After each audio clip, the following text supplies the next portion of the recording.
নমস্কার বন্ধুরা, শিউলি রান্নাঘরে স্বাগতম। আজ আমি খুব সহজভাবে কলমি শাক ভাজা রান্না করে দেখাবো।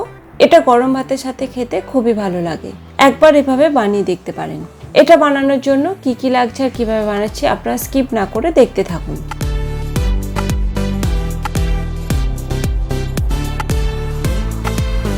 কলমি শাক ভাজার জন্য আমি এখানে কলমি শাক নিয়েছি, ভালো করে ফ্রেশ করে বেছে নিয়েছি। এবার এই কলমি শাকটাকে কেটে নেব।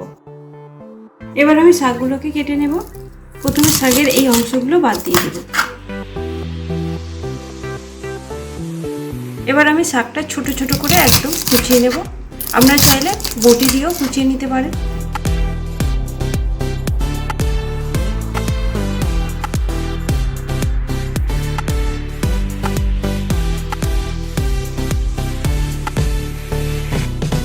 শাকগুলো আমার কাটা হয়ে গেছে। এবার একটা জায়গায় রেখে দেব।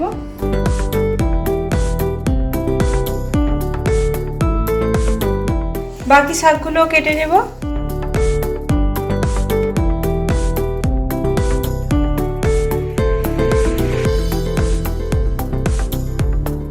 সব শাক আমার কাটা হয়ে গেল।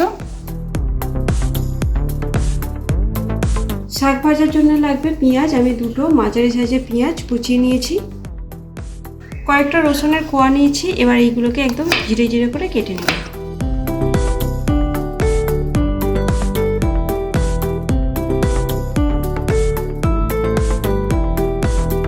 রসুনটা কুচানো হয়ে গেছে। এবার শাকটা ধুয়ে ফিরে আসছি।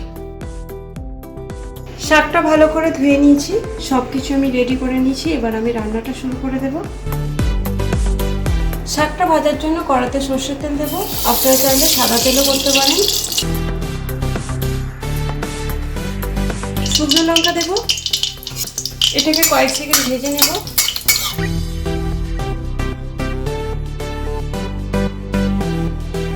শুকনো লঙ্কাটাকে একটু ভেজে নিয়েছি। এবার এতে রসুন কুচি দিয়ে দেব। এটাকেও একটু ভেজে নিতে হবে।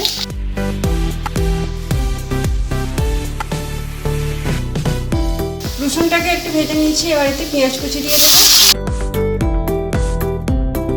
পেঁয়াজটাকে হালকা ভেজে নিতে হবে। গ্যাসের আঁচটা লো টু মিডিয়ামে রেখে এই রান্নাটা করতে হবে। পেঁয়াজটাকে হালকা ভেজে নিয়েছি, আর ভাজবো না। এবার শাক ভাজার সময় ভাজা হয়ে যাবে। এবার শাকটা দিয়ে দেব।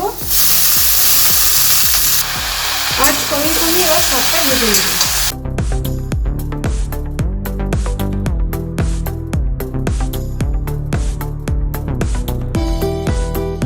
ঢাকনা দিয়ে শাকটা একটু সেদ্ধ করে নেব। গ্যাসের আঁচটা কমিয়ে দিয়ে শাকটাকে ভেজে নিতে হবে। এবার এতে একটু লবণ দিয়ে দেব, আর একটু হলুদ দিয়ে দেব। ভালো করে মিশিয়ে নিতে হবে।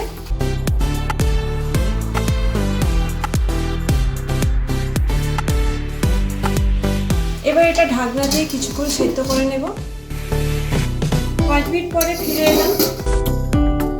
এবার দেখে নেব শাকটা সেদ্ধ হয়েছে কিনা। শাকটা পুরোপুরি সেদ্ধ হয়ে গেছে। গ্যাসের আঁচটা একটু বাড়িয়ে ভালো করে ভেজে নেব।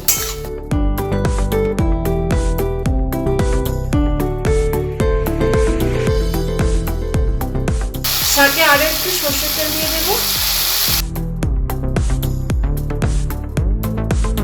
এবার আঁচটা কমিয়ে ভালো করে ভেজে নেব।